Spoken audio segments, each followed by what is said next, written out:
नमस्कार, national bulletin में आपका स्वागत है। आपके साथ मैं हूं रिया तोमर। बीजेपी को हराने और पीएम मोदी को सत्ता से बेदखल करने के लिए बनाए गए इंडिया गठबंधन में दरार पड़ती नजर आ रही है। पश्चिम बंगाल की मुख्यमंत्री ममता बनर्जी ने पश्चिम बंगाल में अकेले चुनाव लड़ने की बात कही है। उन्होंने कांग्रेस पर कई आरोप लगाए हैं। वहीं पंजाब के मुख्यमंत्री भगवंत मान ने भी कहा है कि आम आदमी पार्टी पंजाब में अकेले ही चुनाव लड़ेगी।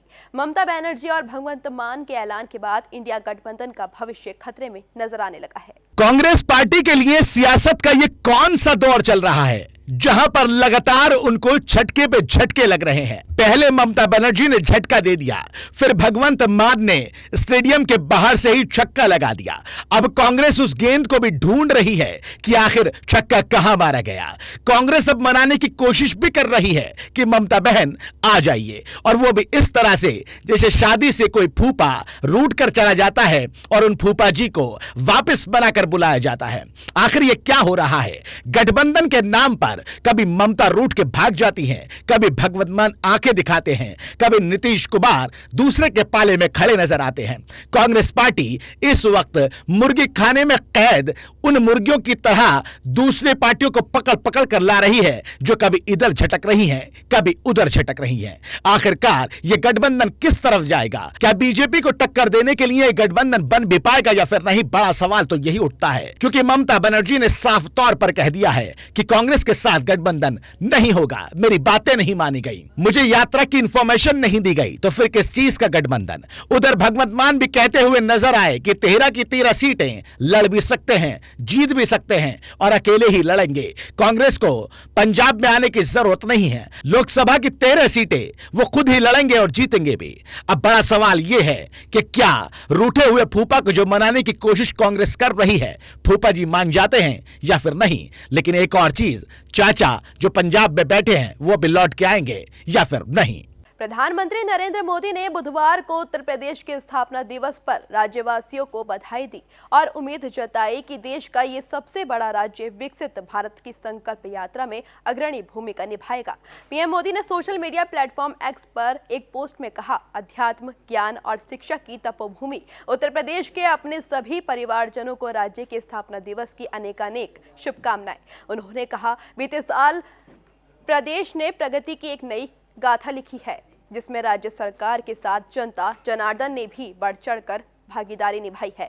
मुझे विश्वास है कि विकसित भारत की संकल्प यात्रा में उत्तर प्रदेश अग्रणी भूमिका निभाएगा।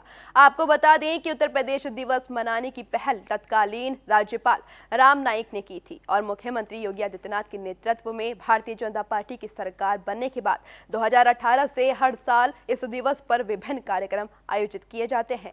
उत्तर प्रदेश का स्थापना दिवस 24 जनवरी को मनाने के पीछे एक वजह है। पहले उत्तर प्रदेश को संयुक्त प्रांत के नाम से जाना जाता था, लेकिन 24 जनवरी 1950 से इस राज्य को उत्तर प्रदेश के नाम से पहचान मिली। इसलिए 2018 से हर साल 24 जनवरी की तारीख को उत्तर प्रदेश के स्थापना दिवस के रूप में मनाया जाता है। मणिपुर में राहुल गांधी के धरने पर बैठने को लेकर प्रदेश के मुख्यमंत्री मनोहर लाल ने तीखा दंश कसा है। उन्होंने कहा कि राहुल गांधी में समझ की कमी है या फिर उन्हें आस्था का पता ही नहीं है। जिस वक्त पूरा देश, पूरा समाज राममय हुआ था, उस वक्त उन्हें भी समाज की तरह राममय होने के नाते अयोध्या आना चाहिए था, क्योंकि उन्हें भी निमंत्रण भेजा गया था। लेकिन उन्होंने निमंत्रण ठुकरा दिया, क्योंकि वह हर चीज में राजनीति को ढूंढते हैं। लेकिन ये लोगों की आस्था का विषय था और उन्हें समाज की आस्था का सम्मान करना चाहिए। अच्छा होता अगर वह भी जाकर रामलला के दर्शन करते हैं। राहुल गांधी द्वारा धरने पर बैठने से ये तो साफ हो गया है कि भारतीय जनता पार्टी को उन्हें घेरने का एक बड़ा मौका मिल गया है। इसमें कोई दो राय भी नहीं है कि ये मौका राजनीतिकरण का भी था और नहीं भी। ये 500 साल पुराने समय से चली आ रही उम्मीद के पूरे होने, सनातन धर्म के मान, सम्मान, प्रतिष्ठा के वापस लौटने का था। इस नाते राहुल गांधी को किसी प्रकार के विवाद से बचते हुए खुद को उसी रंग में रंगने का अवसर था। समझ नहीं है, कोई उनको आस्था का पता नहीं है, दुनिया की आस्था क्या है। वरना तो आज के दिन अगर सारा समाज राममय है तो उनको भी राममय होने के नाते से अयोध्या में स्वयं आना चाहिए था। उनको निमंत्रण दिया गया, वो तो निमंत्रण इसलिए उन्होंने ठुकरा दिया। हर चीज में राजनीति ढूंढते हैं। ये राजनीतिक विषय नहीं है, ये लोगों की आस्था का विषय है। उनको भी उस आस्था का सम्मान करना चाहिए था। अगर अच्छा होता अयोध्या में आकर के राम जन्म मंदिर के ऊपर वो भी उसका पूजन करते, दर्शन करते, लेकिन अलग से अपनी डपली बजाने के लिए वहां बैठे रहे। क्या बहाना लगाया ये मुझे मालूम नहीं। बिहार के दिग्गज नेता और और पूर्व मुख्यमंत्री कर्पूरी ठाकुर को मरणोपरांत देश का सर्वोच्च सम्मान भारत रत्न देने के केंद्र सरकार के फैसले का उत्तर प्रदेश के मुख्यमंत्री योगी आदित्यनाथ ने स्वागत किया है। योगी ने एक्स पर पोस्ट किया कि महान स्वतंत्रता संग्राम सेनानी, सामाजिक न्याय के अग्रदूत जननायक कर्पूरी ठाकुर को मरणोपरांत भारत रत्न से विभूषित किए जाने का निर्णय अभिनंदनीय है। उन्होंने कहा कि सामाजिक न्याय को समृद्ध करता ये निर्णय लोकतांत्रिक मूल्यों के प्रति उनकी सच्ची श्रद्धा तथा वंचितों, शोषितों और उपेक्षितों के उन्नयन हेतु उनके योगदानों के प्रति देशवासियों की ओर समेकित श्रद्धांजलि है। गौरतलब है कि राष्ट्रपति भवन ने देर शाम एक वक्तव्य जारी कर कहा कि राष्ट्रपति द्रौपदी मुर्मू ने कर्पूरी ठाकुर को भारत रत्न सम्मान देने का ऐलान किया है। ठाकुर को उनकी 100वीं जयंती से एक दिन पहले ये सम्मान देने की सरकार की घोषणा को लोकसभा चुनाव से पहले केंद्र सरकार के महत्वपूर्ण तथा दूरगामी कदम के रूप में देखा जा रहा है।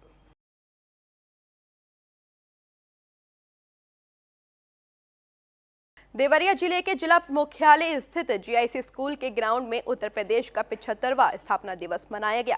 इस कार्यक्रम का उद्घाटन डीएम अखंड प्रताप सिंह ने दीप प्रज्वलित करके किया। जीआईसी के ग्राउंड में जिले के कई विभागों की प्रदर्शनी भी लगाई गई, जिसका अवलोकन डीएम और सीडीओ समेत आम लोगों ने किया। वहीं यूपी की स्थापना दिवस की श्री राम प्रभु के नाम रहा, क्योंकि यहां पर कई स्कूल के छात्र छात्राओं ने श्री राम प्रभु पर गाए जाने वाले भजन की मनमोहक प्रस्तुति की। वहीं डीएम और सीडीओ ने दिव्यांगों और ट्राई साइकिल और कंबल भी बांटे। आज देखिए 24 जनवरी है आज, तो आज उत्तर प्रदेश का स्थापना दिवस मनाया जाता है।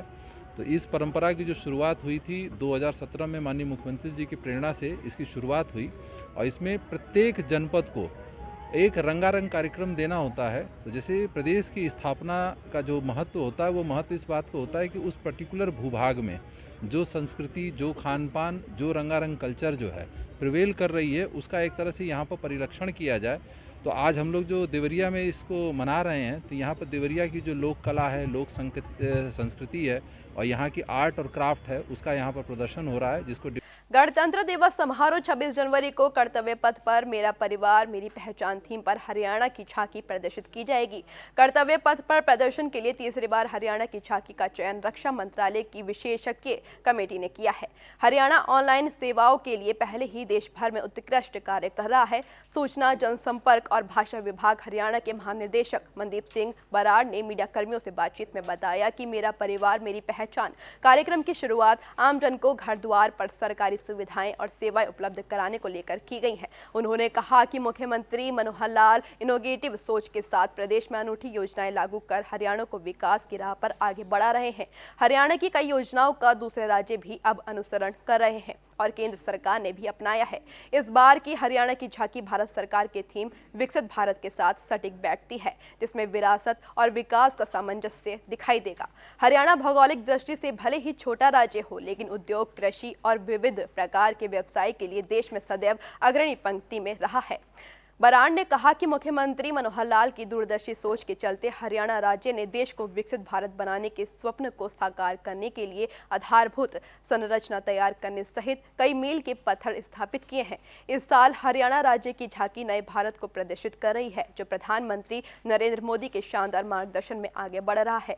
महानिदेशक बराड़ ने बताया कि झांकी की लोकतंत्र के सार से शुरुआत की गई है, जिसमें शिक्षा, महिला सशक्तिकरण, औद्योगिकीकरण तथा हिसार के राखी गढ़ी में मिले प्राचीन सभ्यता के खजाने को दर्शाया गया है। झांकी में परिवार पहचान पत्र के माध्यम से लाभार्थियों के दरवाजे पर सरकारी योजनाओं का सीधे लाभ प्रदान करने का डिजिटल प्लेटफॉर्म दर्शाया गया है।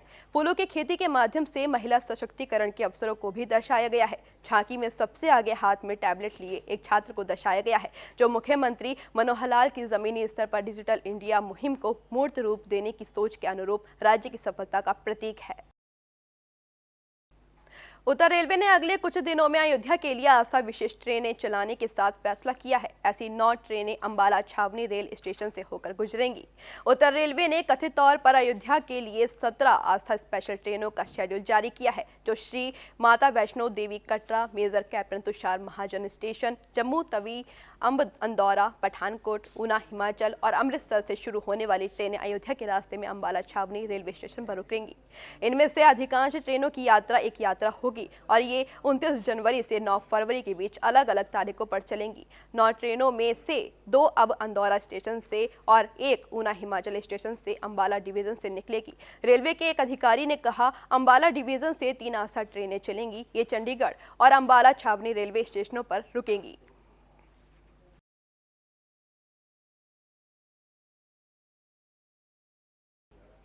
प्रभु श्री राम के दर्शन के लिए हरियाणा से 8 फरवरी को 2000 राम भक्त अयोध्या जाने वाले हैं, जिसके लिए सरकार की तरफ से एक स्पेशल ट्रेन चलाई गई है। यह आस्था स्पेशल ट्रेन सुबह 11 बजे हिसार रेलवे स्टेशन से रवाना होगी। ट्रेन हिसार से हांसी, भिवानी, कालानौर, रोहतक, शकूर, बस्ती होते हुए दोपहर 3:50 पर दिल्ली पहुंचेगी और यहां से अयोध्या के लिए रवाना होगी। आपको बता दें कि RSS ने हरियाणा को कुल 27 जिलों में बांटा है। प्रत्येक जिले से 74 राम भक्त अयोध्या जाएंगे। इस तरह कुल 2000 राम भक्त आस्था स्पेशल ट्रेन से अयोध्या जाएंगे। वहीं विहिप के प्रदेश मंत्री वरुण कुमार ने बताया कि अयोध्या जाने के लिए जिन लोगों का चयन किया गया है उनमें विहिप और RSS के जिला स्तर के पदाधिकारी, कार्ड सेवक और संत शामिल हैं, जिनके पास प्राण प्रतिष्ठा समारोह का निमंत्रण नहीं आया था और चयनित सभी लोगों की सूची आरक्षण के लिए रेलवे को सौंप दी गई है।